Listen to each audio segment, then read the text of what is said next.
I have two questions addressed to the speaker. One has to do with political prisoners. What is NUP doing to ensure that political prisoners, we have some high-profile ones like Segrinya and Sewanyana, but there are countless others that are not as high-profile. What are they doing to ensure that the political prisoners don't stay on remand indefinitely?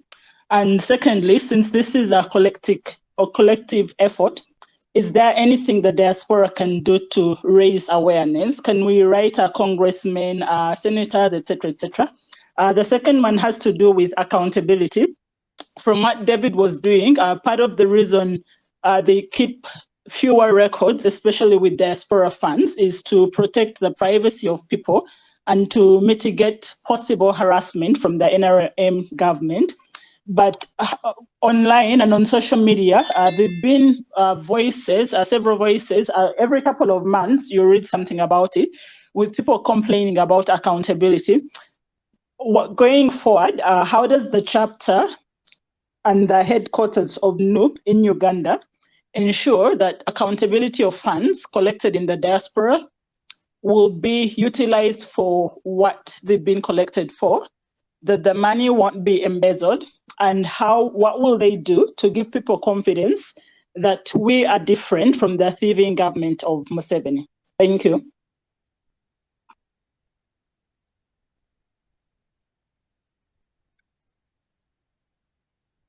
Juliana, would you want me to respond immediately? Yes, please. Please go ahead. Yes. All right. Whilst I'll bring other people in. Please go ahead. All right. Thank you very, very much. On the question of the political prisoners, we've tried actually to do many activities around keeping the situation alive. You've seen our visit them a number of times. Even last week, I was at Chitaya to visit them. Myself, I've been going there several times. So what we're doing things around these political prisoners. We have gone to courts of Uganda, as you know. There's a case in the Constitutional Court, which the Constitutional Court actually ruled in our favor. It's an old case which was filed initially by Honorable Kabazugulu Kamaiko. It was basically challenging the trial of civilians in military courts. And when our people were being tried in military courts, we tried to, join that case to file a fresh suit, and we advised that maybe we should support this other case that was already ongoing. And of course, the Supreme Court put the implementation of that decision on a hold. I don't know if it will, be decided soon with, Owinidolo as Chief Justice of Uganda. We all know the challenges there, but let's be optimistic and see what happens. As you know, we're also, proceeding with a case at the International Criminal Court, to try and say, look, there are crimes against humanity being committed in Uganda. We are also, in the past, of course, we've gone to the Human Rights Committee of Parliament, the Uganda Human Rights Commission. We have tried to use every avenue, and it has been clear that the Ugandan avenues cannot work, cannot help these people, but we continue to try. So what has largely happened is that the General Court Martial, previously, I think after elections, had so many people, thousands of people in that court, but they were using them as a sort of, a bait to say, let's see how NUP will respond, because they knew that there were likely to be protests after a rigged election. And, the court martial made it clear that they were going to be released, after a few months, every once in a while, some are released, sort of waiting to see what NUP plans to do. So that's the approach of the regime with regard to these people. And I'm glad to note that out of over 3,000 recorded people that were in jails immediately after the election, we have records of about 200 now who are either still in prison or missing. Those who are missing, who we surely know, are about 16. But I mean, whose whereabouts nobody knows up to now.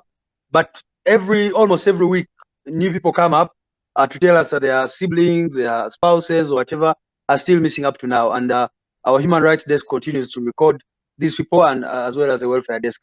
So we're doing many things around that, and I think the diaspora community should do more as well.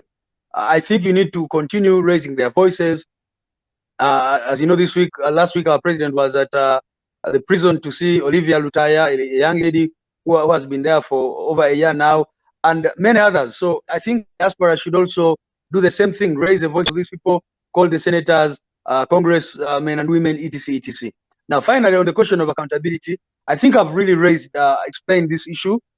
I don't know. I mean, we need to get a better model that, because even if we give a breakdown, like I'm saying, maybe look at at other records, but we've also said that these records are available. The law requires us to submit records of expenditure to the Electoral Commission, and we do that, and the records are there. But this is largely about the money which comes from Parliament, which in other words the regime knows about.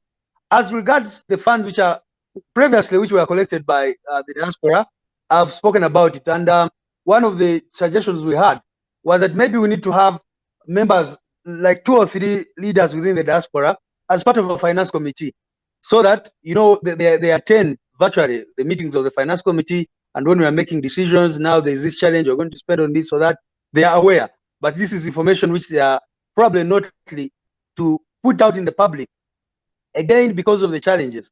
For example, I talked about welfare, and you know how sometimes how challenging this is. You're taking care of people either whose whose spouse is missing, whose child was killed.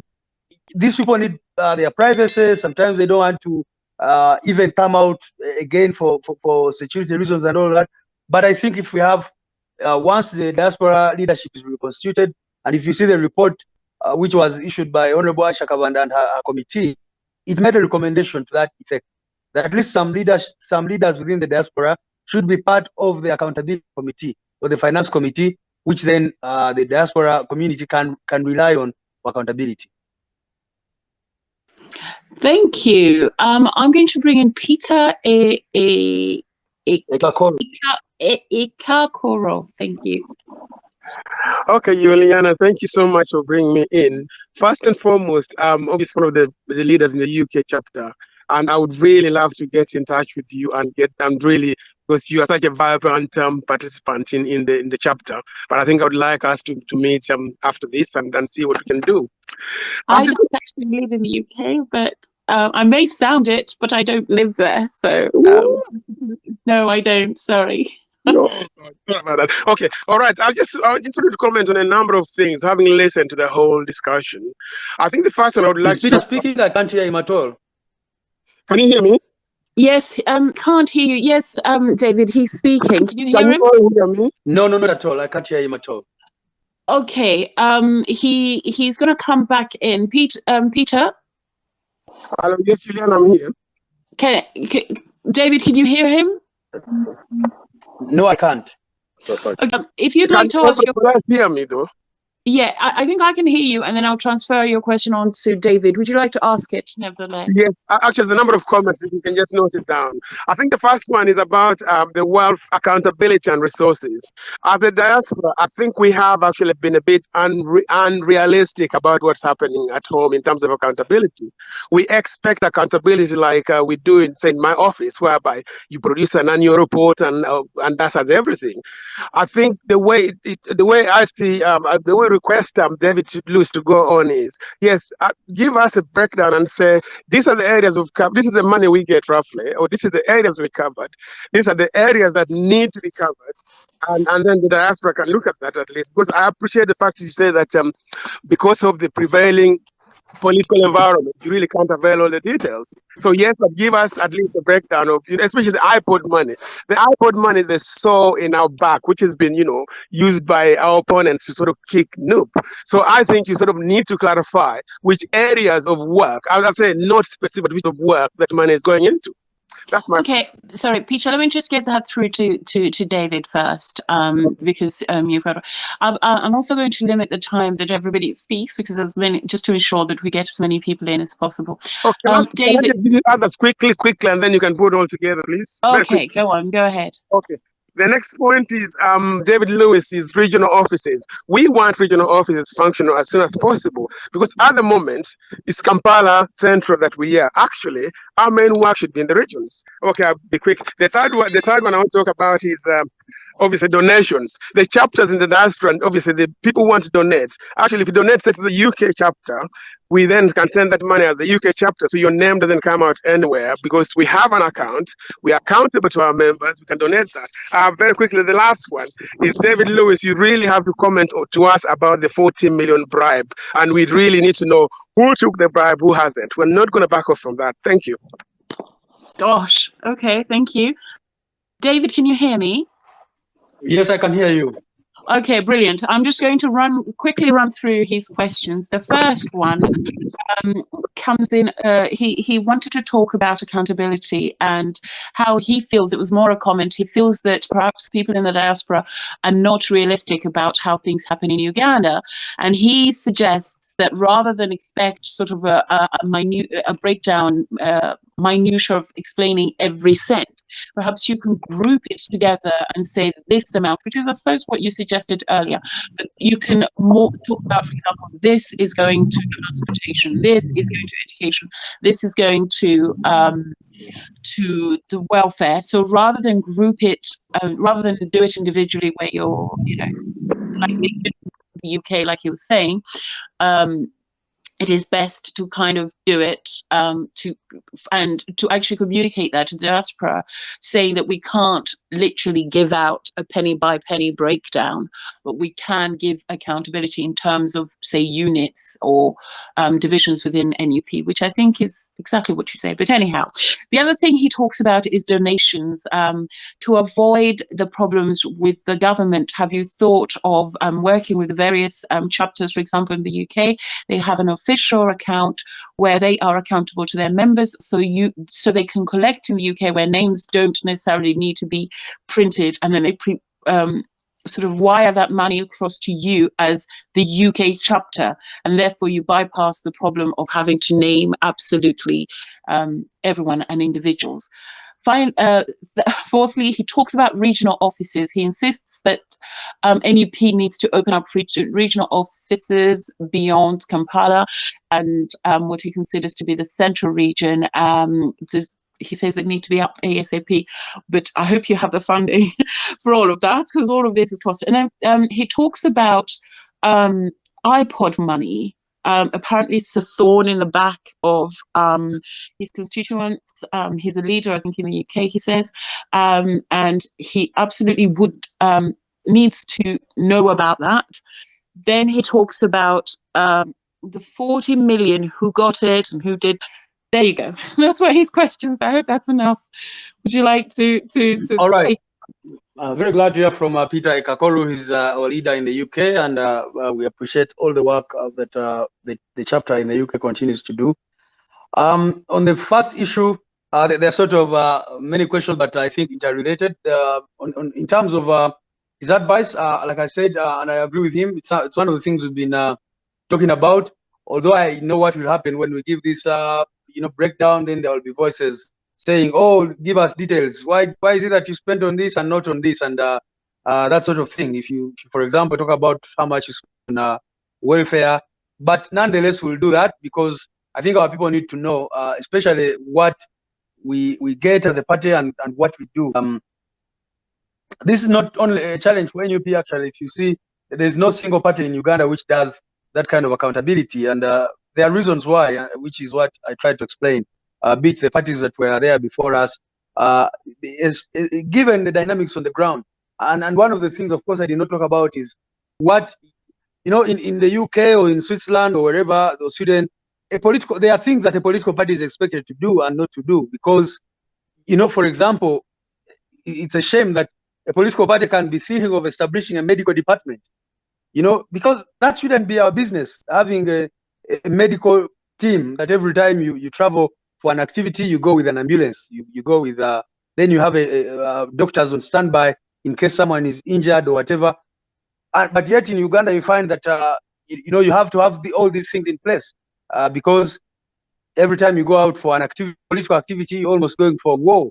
And, there are other activities I don't want to talk about here, which you find yourself doing, which in another country, a political party would never have to engage in. So I think the comrades need to understand the different dynamics. The second thing, I think he raises a very, very brilliant idea about, for example, giving funds as a UK chapter, definitely that would be very helpful. If it's a legal entity, I think that's something that I definitely agree with. Let me again reiterate that we are not part of IPOD and we do not get any money from IPOD. I will just explain this. The law in 2020, the Political Parties and Organizations Act, was amended to provide that all political parties which are represented in Parliament should get some funding based on their numerical strength in Parliament. And that money has always been there. Of course, it was 10 billion shillings initially, which is divided then by the parties which are within Parliament. And that, of course, it's for the whole year. So it does, you just calculate the percentage which a political party is entitled to. If NUP has 57 members of Parliament out of 512, then that's a percentage of that's the money that it's getting according to that law. It's unjust, of course, and unfair, first of all, because away from the parties which are in Parliament, there are other political parties. There are about 26 registered political parties in Uganda.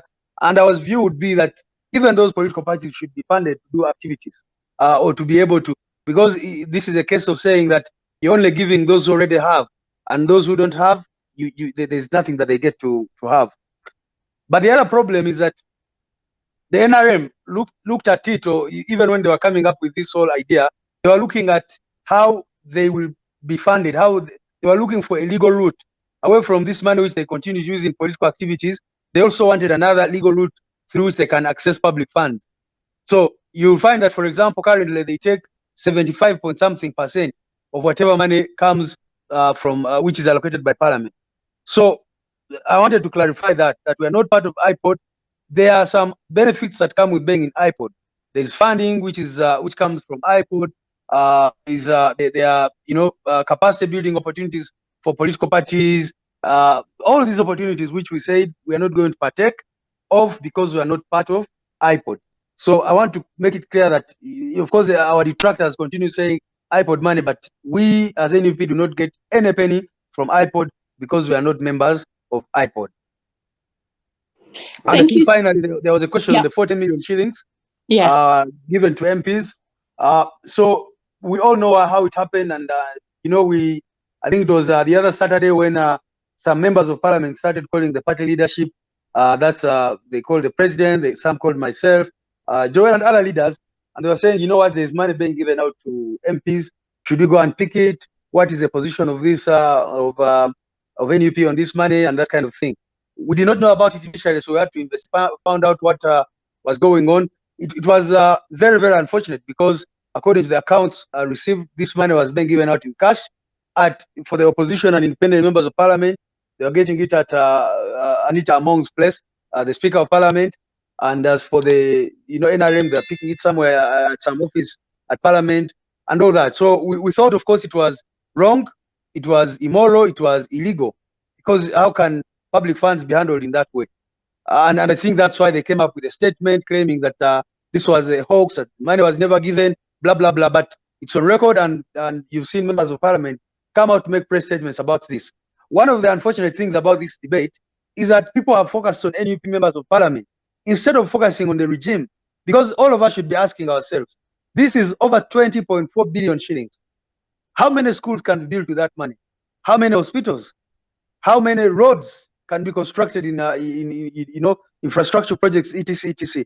We are busy borrowing money every other day, but see what the money is being used for. So I think one of the critical things is not, it is very important for our members to be accountable, and our president has spoken out about this and clearly said that this money was wrong and it should be returned, and several members of Parliament who had picked this money were able to take it back wherever they had picked it from. One of the challenges that we have found is that people are creating fake lists every other day because this money was given out in secrecy. Although, the mafia regime that we have, we are told there were cameras recording whoever was getting this money.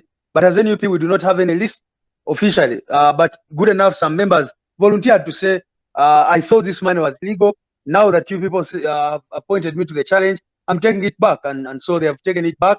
But I think the people of Uganda must be asking a very critical question. Why are public funds being handled in this manner? How can we make sure that there's accountability And how can we make sure that the people who are engaged in this grand corruption can be brought to book? Thank you. Is there any sort of reprimand or disciplinary action within the party that's going to be taken against the MPs that collected it? Now, you could say that they were naive. They're sort of a group of young people who've just come into very powerful positions in government, but it's also setting a precedent for what happens later. I don't think anybody is naive enough to know that you do not go to someone's private residence and collect money. Is there any sort of sanction or sort of disciplinary action that's going to take place against those people who, within NUP, who took the funds? Well, what we said is that for now, the first step is take back the money. And after that step, then we'll sit down and discuss what happened, first of all, to those who we know took the money and did not return it. Secondly, the question you're asking broadly, how do we deal with this question of people walking into someone's home and taking the money? These are discussions we're having, and I think at the right time we'll inform the nation of what we decide about it. Thank you.